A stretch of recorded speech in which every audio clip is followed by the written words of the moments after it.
welcome back to Bourbon Barrel Talk. I'm your host, Scott Minton. Today we are doing the 12 days of OFO. We are on day 7, and we are talking about the 1920. So, Josh, lead us in, man.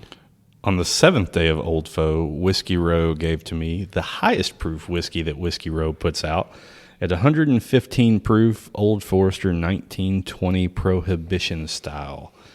So this came out, I guess, based originally on Prohibition 1920.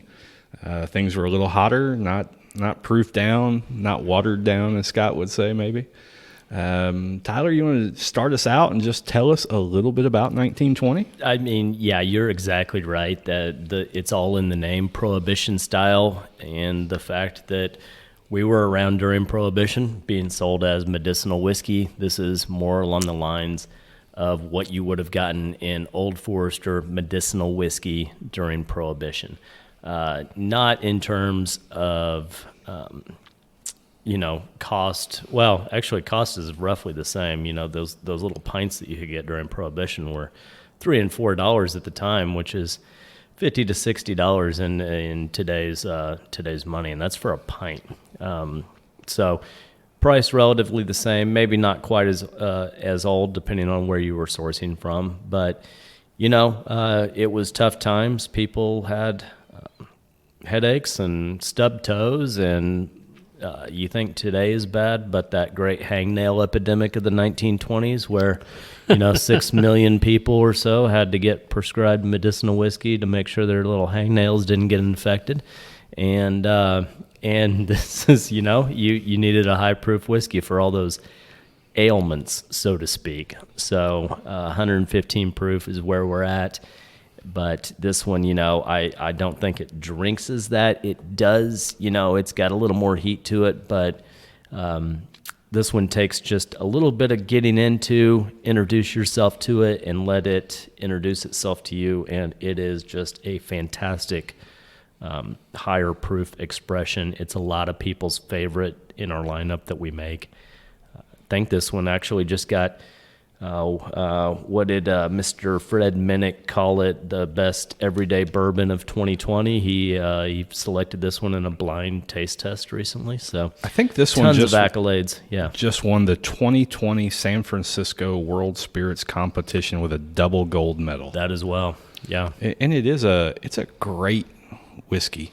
Now, you guys know I like the lower proof a little bit, so I poured a glass of this and take the first drink, and it does make me want to cough a little bit because it, that high proof kind of hits you in the back of the throat, but very smooth on the front of the palate. Not a whole lot of heat up front. The heat gets you in your throat, kind of the back of your mouth, but not going down. It's not a burn down. It's all in the mouth, kind of. But this one's got a really, I want to call it a strong maple syrup aroma to me. A little different than, our previous, big caramel smells and aromas or fruity aromas. But I don't get a whole lot of fruit out of this one. A lot of maple syrup. You get maple syrup. Maybe I was just thinking about pancakes. Yeah, I've always called this one, I call it dessert in a glass, and it's different for everyone, but confectionery definitely. I always get, especially if I pull my nose just slightly away from the glass, so I'm not completely down in there, chocolate. And then it turns into a Russell Stover gift box for me. It is chocolate and caramel, chocolate and cherries, chocolate and toffee, chocolate and graham cracker. It is just, I could definitely come up with a graham cracker kind of flavor to this. Yeah, I was going to say like ginger. To me, this is like a gingerbread cookie. I mean, that's what this reminds me of. It's got those baking spices. It's got that sweetness to it. It's got enough spice in it to me. And I think, Tyler, you mentioned this on like day 2 or 3 or something like that. That it's a collarbone. Like the heat comes in, it gives you that Kentucky hug, but all the heat stays north of the collarbone, so it's all kind of mouth and the top part of your throat. But it's just such a great finish on this bourbon. I mean, but it's got because of that 115 proof, it's got enough heat that it does get you a little warm. This is a winter whiskey, is what I would call this for sure. Like where the 1910 is definitely a summer whiskey. This is something you're going to want to drink in the fall and the winter just to keep you warm, you know, give you that little hug, things like that. But I love the fact that you said it was medicinal. Do you think Josh, you know my wife, do you think if I was to, you know, tell her that the doctor prescribed 1920 for me that she'd let me drink like every day, like a whole bunch of it? Absolutely. And we'll ask Tyler to write you a prescription for it that you can give your wife when you get home. I don't know. She'll believe it. So she knows that we're doing this with Tyler. Maybe we should have like Andy or somebody else in the gift shop write me a. I'd like Andy to write me a prescription for some birthday bourbon, then maybe she could sell me one at the same time. Absolutely. No, this one's a different whiskey, different to me all around, but very good. It's got, I don't know, I think you're picking up some marshmallows in this thing and the finish, toasted marshmallows in it.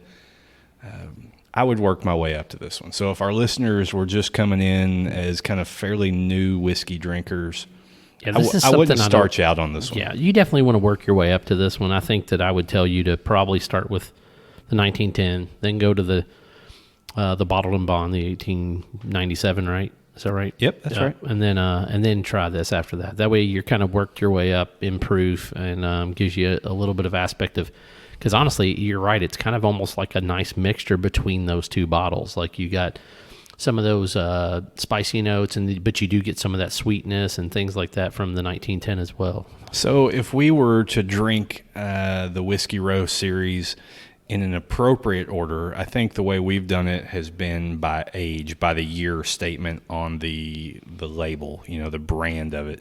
1870, then 1897, and then 1910 and 1920. However, if you were drinking these and you wanted to truly kind of drink through them, I would probably go 1870, 1910, 1897, and then 1920. So you're drinking your way up in proof. And we didn't do that, but we also spread this out over 4 different days of drinking. So this would be the last one I'd come to, and this would be one that I would recommend to one of our listeners that's maybe a lower proof, put an ice block in it. But take a little sip of it first without putting it on water, without putting it on ice. Figure out where it's good for you, but it is complex too. It's a very complex. So I put a couple of drops of water in this just to kind of see how it changed it up, because like you know me, I like hot. I like it, you know, as close to that high numbers as possible.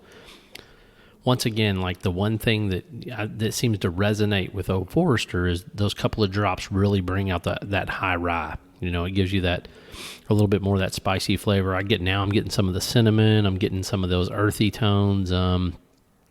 Maybe like a piece of like I can't tell if it's a pecan or if it's a walnut, but there's some kind of like nutty flavor that's in there. But it just floors my mind on how much how much the flavor changes whenever you just add just a drop or two of water to these things. I agree with you. Absolutely. Good whiskey. You know, don't start out on this if you're new to bourbon or new to Old Forester, because I don't want it to turn you off.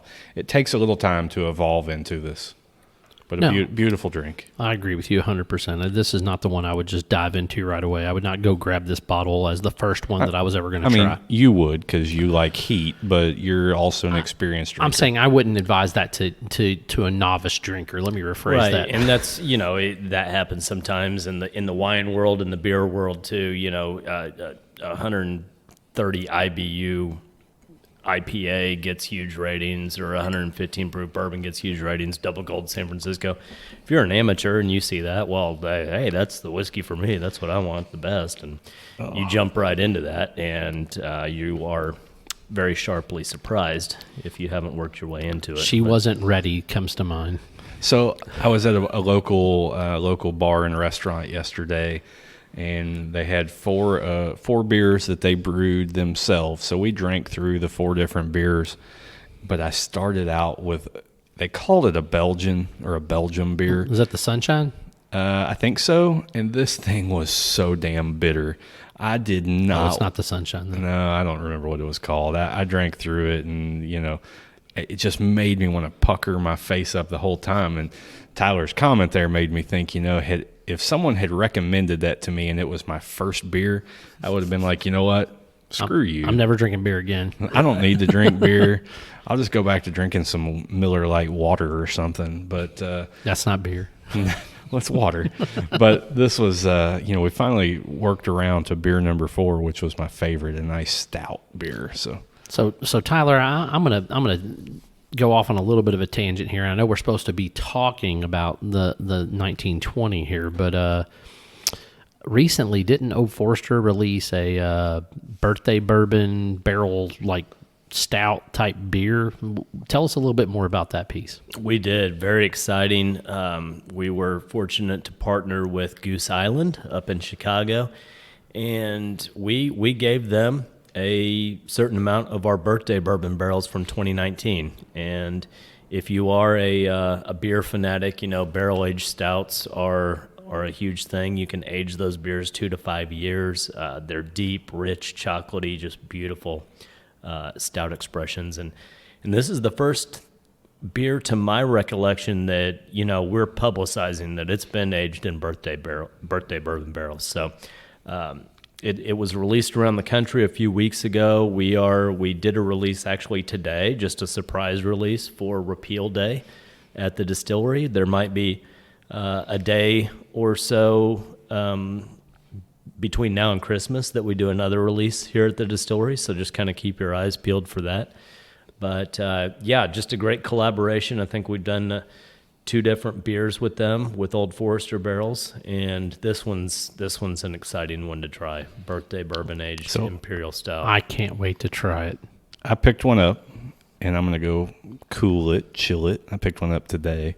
I'm going to go back and chill it, and that sucker may get drank tomorrow. Flash chill it in the freezer and drink it tonight? You're going to wait till tomorrow? I might wait till tomorrow. I don't know. I've been drinking whiskey. $50 says that's gone tonight. And I had a KBS stout the other night. I was trying to get myself in dark beer world right now, and I had a KBS the other night. That is just really good. I forgot how much I enjoyed stout beer. We need to talk to whoever does your all's barrel program and see if we can't coordinate some kind of a barrel with one of our favorite one of our favorite brewers, Donham Day over in New Albany, because Rick makes some of my favorite beer in the area. So he's got a Coffee Crossing Stout, if I recall right. Coffee Crossing Stout, which is my favorite of his. Yep, and I think that would go marry into a nice some kind of, it doesn't even have to be birthday bourbon, but I think in a bourbon barrel, coffee that he's bringing off the actual coffee, because I think what he does is he takes a barrel, they put coffee into it, nice, age the coffee in the bourbon barrel, and then they age that into that. So I mean, it's just a crazy good thing. So as you all can tell, this is the higher proof whiskey because we've loosened up a little bit because we drank something a little higher proof and became a little more fluid, and now we're completely off topic talking about other crap that Scott wanted to talk about instead of Old Forester. Sorry, man, my bad. I got I'm just kidding with you. I love bourbon. I love what goes with bourbon, and I love Old Forester. So I apologize for going off on a tangent. I'll start talking about White Castle pretty soon. Dude, I would eat White Castle right now. All right. Here we are. Old Forester 1920 Prohibition style, 115 proof. It's the lighter blue tack strip if you're looking at the store. Beautiful whiskey. Tell us how they can find Bourbon Barrel Talk, Josh. You can find it on all the Tweeters and Instagrams and Facebook. Bourbon Barrel Talk. Search it. Look for it. bourbonbarreltalk.com. Subscribe. Download. What's your favorite medium to listen to our podcast on? Are you an Apple podcast guy? Google? Yes, I'm an Apple person. Gotcha. Well, if you don't like Apple, you don't like Google, we use Stitcher, we use Spotify, so you can find us on any of those mediums as well. This is Scott, Josh, and Tyler signing off.